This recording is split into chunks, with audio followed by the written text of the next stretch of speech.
Nous continuons donc notre lecture du livre de l'Apocalypse avec le chapitre 3, la suite des lettres aux églises, et nous allons regarder ensemble ce qu'il faut écrire aux églises de Sardes, Philadelphie, Laodicée.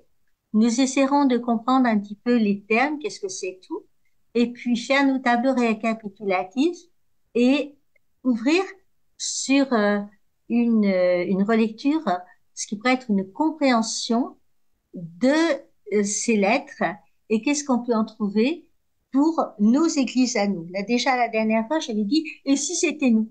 Et si on était Thyatire? Est-ce que on a l'église, notre église locale, elle a quels sont ses points communs avec Thyatire? Et on va continuer de cette façon-là.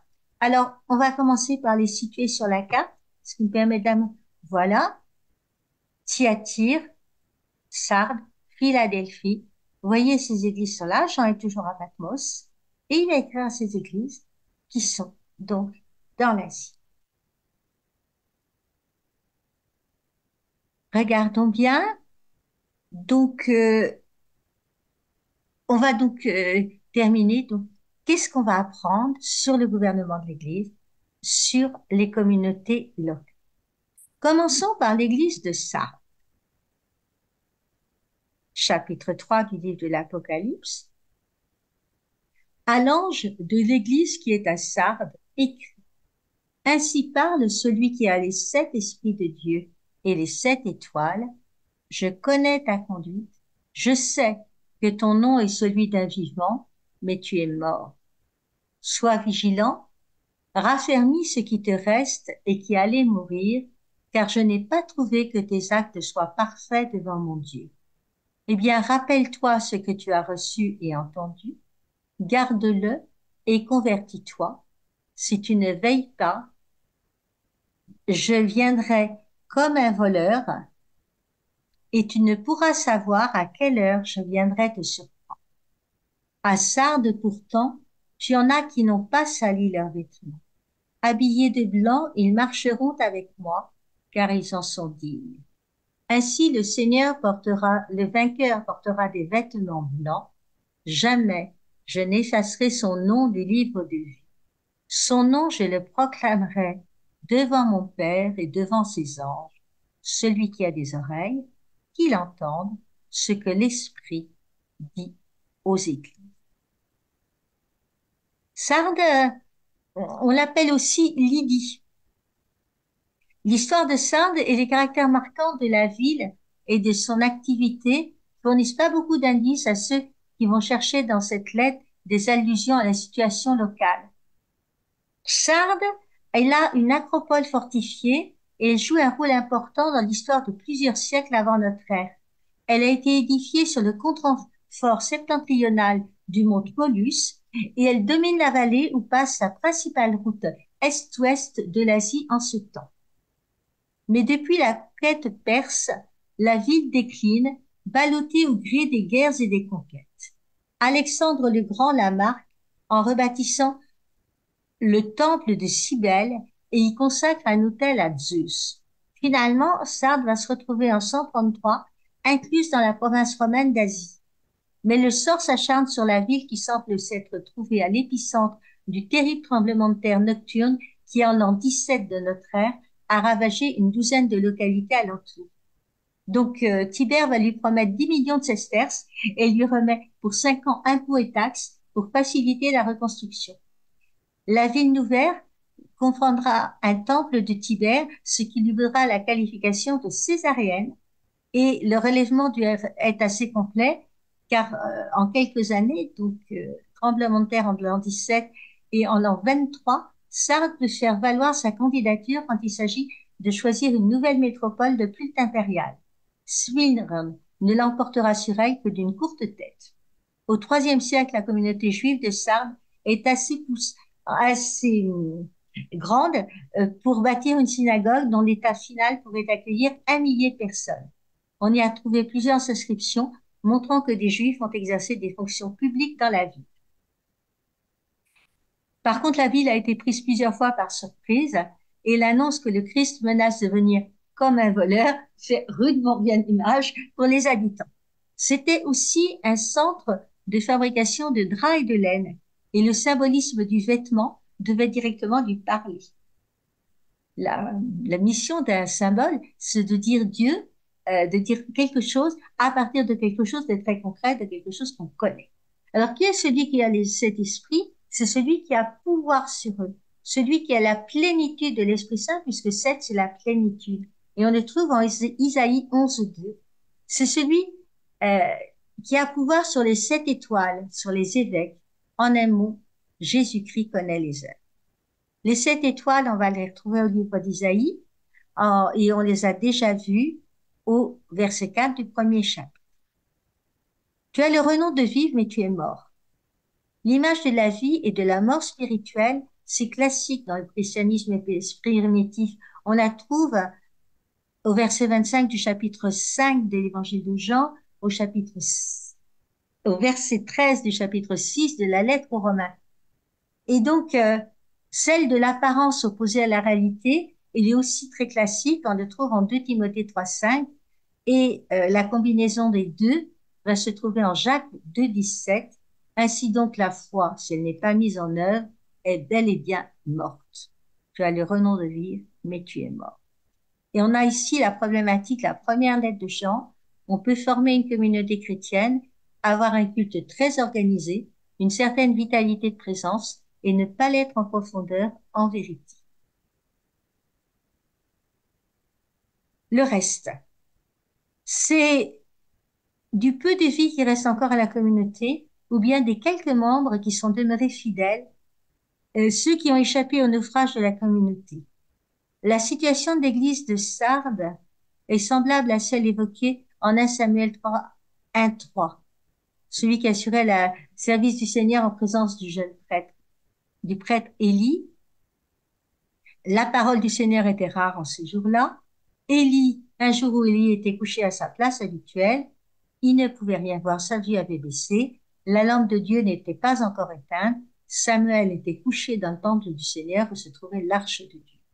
Donc Israël, malgré son apparente vitalité et l'éclat de ses exploits guerriers, vivait en profondeur uniquement grâce au vieil Élie, désormais presque aveugle, qui continuait à intercéder auprès de Dieu en faveur de son peuple et de ses enfants pécheurs. Seul le lumignon gardé par Élie était encore allumé, signe que lui seul continuait à prier et à garantir ainsi la survie d'Israël aux yeux du Seigneur. Rien que ça, euh, on reprend. Seul le lumignon gardé par Élie était encore allumé, signe que lui seul continuait à prier et à garantir ainsi la survie d'Israël aux yeux du Seigneur. Le reste. Je viendrai comme un voleur. Matthieu 24, 42, 43, 1 Thessaloniciens 5, 2. Vous savez bien que le jour du Seigneur vient comme un voleur dans la nuit.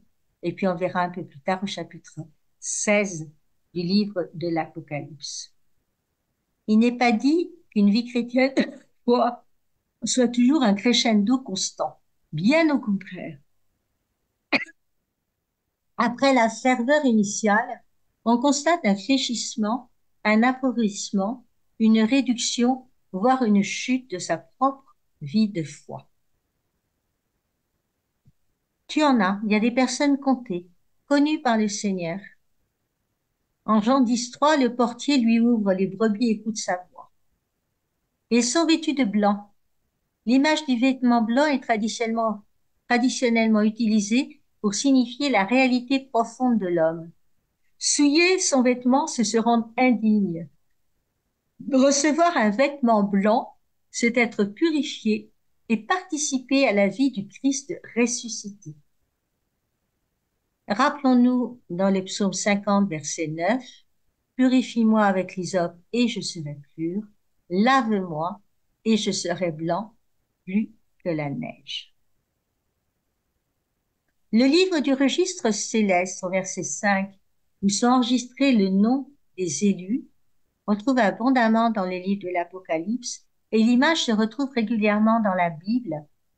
Par exemple, en Exode 32, 32, 33, au psaume 69, 28, 29 et au livre de Daniel 12, 1, dans la lettre aux Philippiens 4, 3, donc l'image du registre de vie.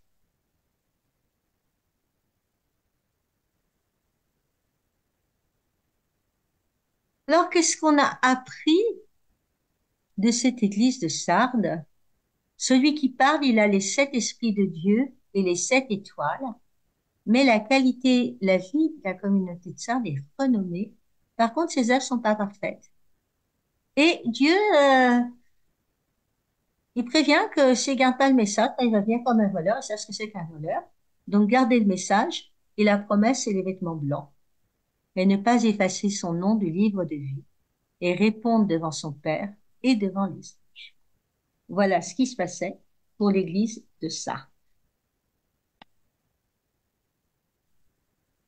À l'église de Philadelphie, à l'ange de l'église qui est à Philadelphie, écrit: Ainsi parle le saint, le vrai, celui qui détient la clé de David, celui qui ouvre et nul ne fermera, celui qui ferme et nul ne peut ouvrir.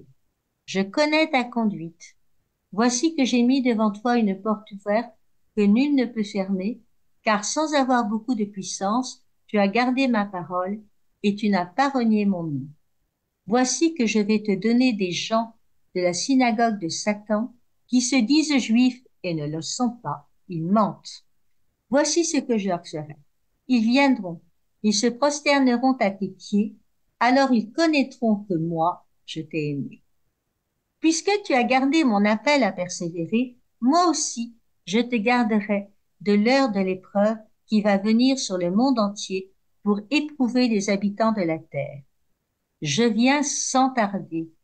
Tiens fermement ce que tu as pour que personne ne prenne ta couronne. Du vainqueur, je ferai une couronne au sanctuaire de mon Dieu. Il n'aura plus jamais à en sortir, et je graverai sur lui le nom de mon Dieu et le nom de la ville de mon Dieu, la Jérusalem nouvelle qui descend du ciel d'auprès de mon Dieu, ainsi que mon nom nouveau. Celui qui a des oreilles, qu'il entende ce que l'Esprit dit aux églises. Philadelphie, c'était une petite ville d'existence relativement récente, deuxième moitié du second siècle avant Jésus-Christ. Elle est nommée en Philadelphie en mémoire de son fondateur Attal II Philadelphe.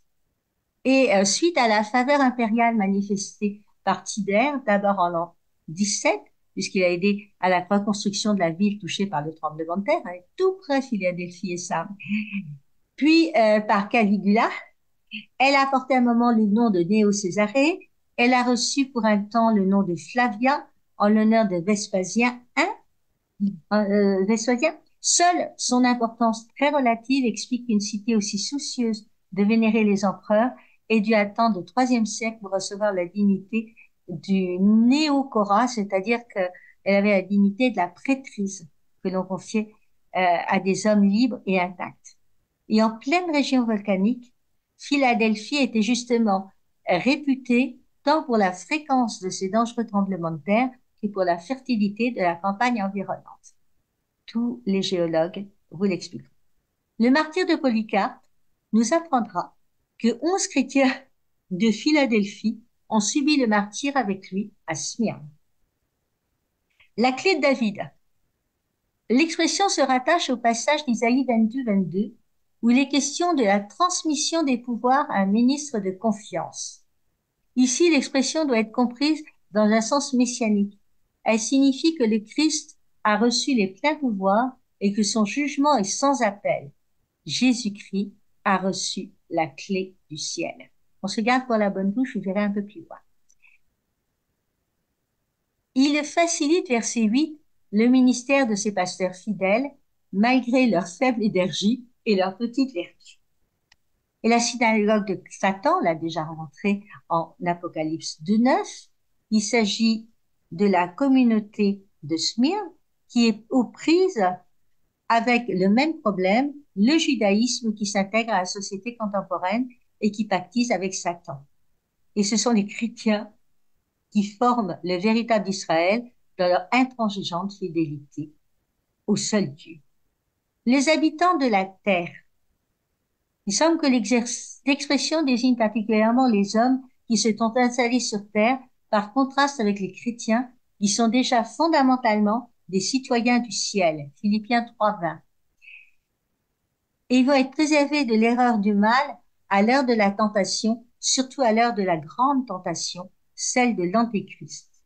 Ce verset va nous donner donc une première preuve que l'apostasie ne sera pas générale au temps de l'Antéchrist, mais qu'il y aura toujours des évêques fidèles dont Jésus-Christ se servira pour faire triompher son Église. La couronne du verset 11, c'est la couronne du martyr qu'on a déjà croisée au verset 10 du chapitre 2 de notre livre d'Apocalypse. Quant à l'annonce de la Jérusalem nouvelle, c'est une restauration de Jérusalem qui comportait plus que la perspective d'une reconstruction matérielle. Dans le christianisme, le thème est transposé. La Jérusalem terrestre n'est plus le haut lieu de l'alliance. Les chrétiens se savent citoyens d'une cité céleste, la Jérusalem nouvelle, qu'on va retrouver en Apocalypse 21 et Galates 4:26. Les évêques fidèles deviendront d'abord les colonnes de l'Église comme de nouveaux apôtres, puis les heureux citoyens de la Jérusalem céleste. Au verset 12, on a une allusion à Ézéchiel 48:35. À partir de ce jour, le nom de la ville sera Le Seigneur est là.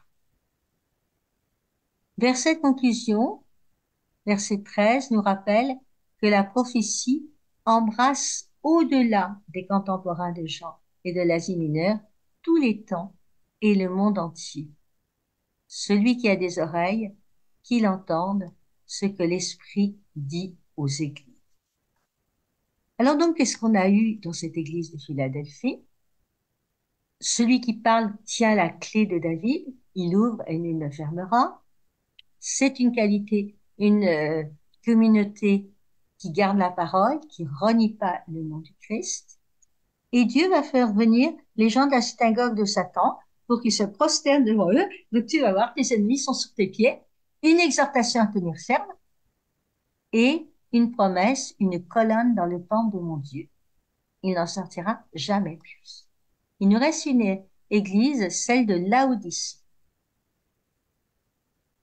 À l'ange de l'église qui est à Laodicée, écrit: Ainsi parle celui qui est l'Amen, le témoin fidèle, le vrai, le principe de la création de Dieu.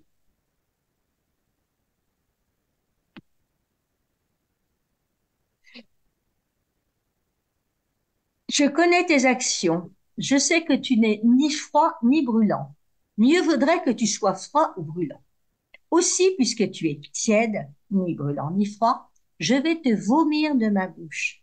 Tu dis, je suis riche, je me suis enrichi, je ne manque de rien, et tu ne sais pas que tu es malheureux, pitoyable, pauvre, aveugle et nu. Alors je te le conseille. Achète chez moi pour t'enrichir de l'or purifié au feu, des vêtements blancs pour te couvrir, et ne pas laisser paraître la honte de ta nudité, un remède pour l'appliquer sur tes yeux, afin que tu vois. Moi, tous ceux que j'aime, je leur montre leurs fautes et je les corrige. Eh bien, sois fervent et convertis-toi. Voici que je me tiens à la porte et je frappe. Si quelqu'un entend ma voix et ouvre la porte, j'entrerai chez lui, je prendrai mon repas avec lui et lui avec moi. Le vainqueur, je lui donnerai de siéger avec moi sur mon trône, comme moi-même, après ma victoire, j'ai siégé avec mon Père sur son trône. Celui qui a des oreilles, qu'il entende ce que l'Esprit dit aux églises. Qu'est-ce qu'il raconte à Laodicée? Eh bien, on connaît une dizaine de localités qui s'appellent Laodicée. Les textes anciens disent généralement Laodicée sur Lycos, fondée par Antiochus II au milieu du IIIe siècle avant Jésus-Christ sur l'emplacement d'une ancienne ville. Laodicée ne tarde pas à se développer bénéficiant d'abord de sa situation sur la principale route reliant Éphèse aux régions occidentales, en un point où se croisent des voies secondaires, d'où le rôle de métropole qu'elle sut jouer en animant une guilde de petites villes environnantes. Du temps de Cicéron, c'est une ville importante où l'on est assuré de pouvoir compter sur un centre bancaire efficace. Tacite la range parmi les villes d'Asie les plus célèbres et précise que détruite en 60 par un tremblement de terre, elle se releva par ses propres moyens sans que le trésor romain eût à intervenir. Les inscriptions attestent la présence d'une importante activité dans le domaine du textile, en particulier pour le travail de la laine. Il y avait un élevage local de moutons noirs. Et on relève la mention de foulons, de teinturiers de pourpre, de tisserands, de marchands de vêtements. Et enfin, Galien, qui est considéré comme le père de la médecine, né vers 130 à Pergame et mort en 201, connaît une spécialité pharmaceutique qui a vu le jour à Laodicée. C'est un nom grand pour les oreilles, dont la réputation se répandit au point qu'on se mit à les fabriquer un peu partout. Et Galien cite également un remède pour les yeux appelé pierre phrygienne, connu d'Aristote. Et on sait que Laodicée se trouve aux confins de la Phrygie et de la Carie. Tout ça, Jean le sait, et il va s'appuyer sur ses traits pour, comme on dit dans le sud, flanquer une petite rouste à cette église. L'amen. L'amen, c'est le mot hébraïque dont la racine signifie solidité, certitude, qui est utilisé dans la liturgie juive puis chrétienne comme la réponse de foi à la parole de Dieu. En tous ces sens, le Christ est l'Amen. On le trouve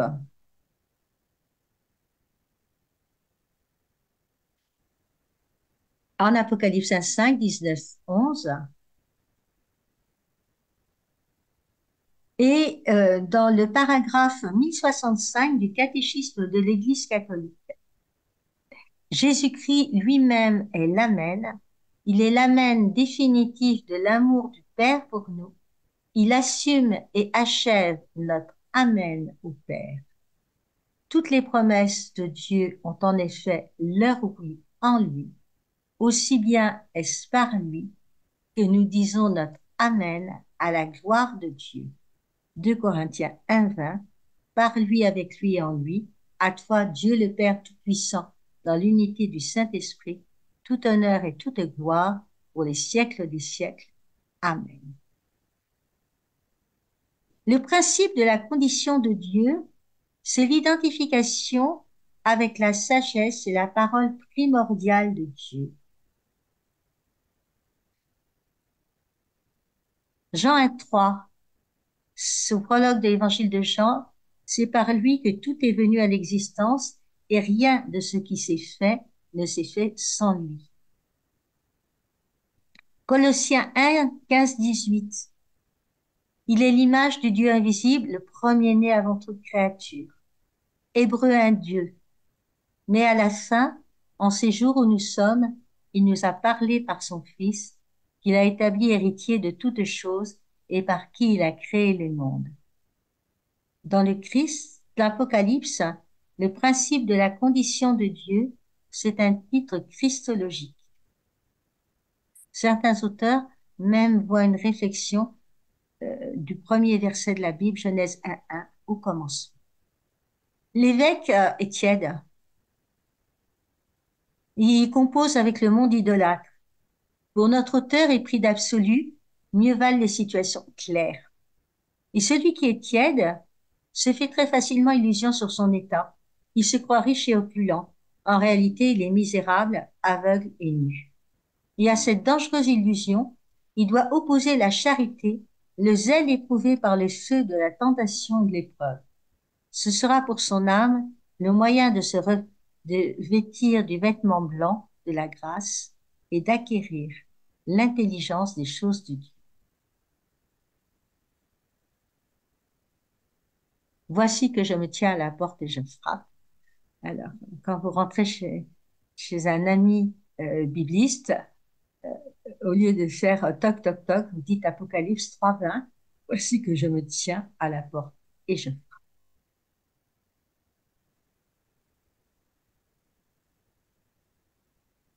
Dans une homélie, notre pape Benoît XVI a repris ce texte pour illustrer la fête du Corpus Domini qui veut rendre perceptible, en dépit de notre surdité intérieure, le Seigneur qui frappe à notre porte. Jésus frappe à la porte de notre cœur et nous demande d'entrer non seulement l'espace d'un jour, mais pour toujours. Et nous l'accueillons avec joie en élevant avec lui l'invocation commune de la liturgie. Ô bon pasteur, notre vrai pain, ô Jésus, aie pitié de nous, toi qui sais tout et peux tout.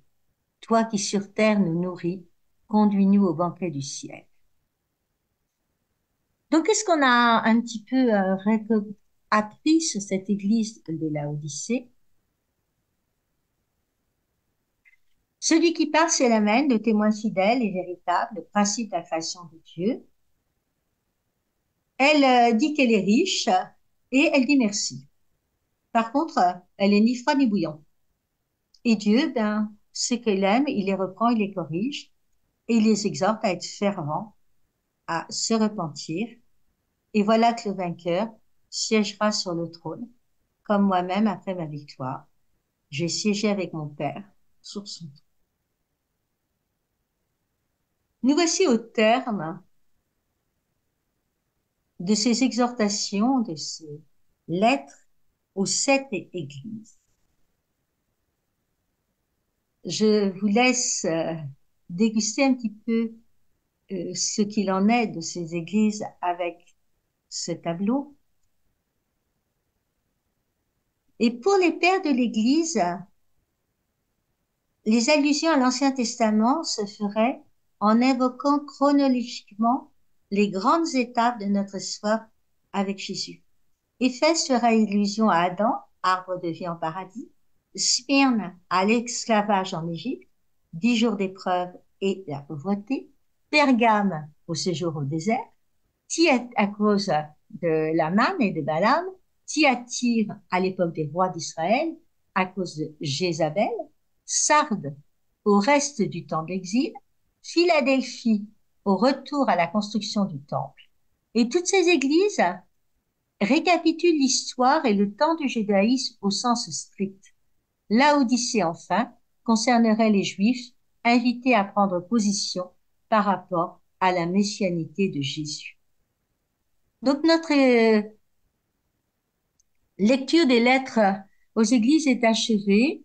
On a lu, on les annonçait selon les réprimandes qui leur sont adressées et surtout, comment le Seigneur vient à leur secours pour qu'elles vivent pleinement leur vocation chrétienne avec les promesses des sacrements.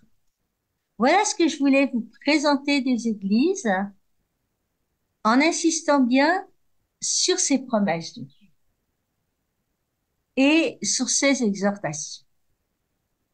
Merci pour votre attention et la prochaine fois, je nous réserve des petites pépites qui m'ont semblé extrêmement intéressantes à vous montrer.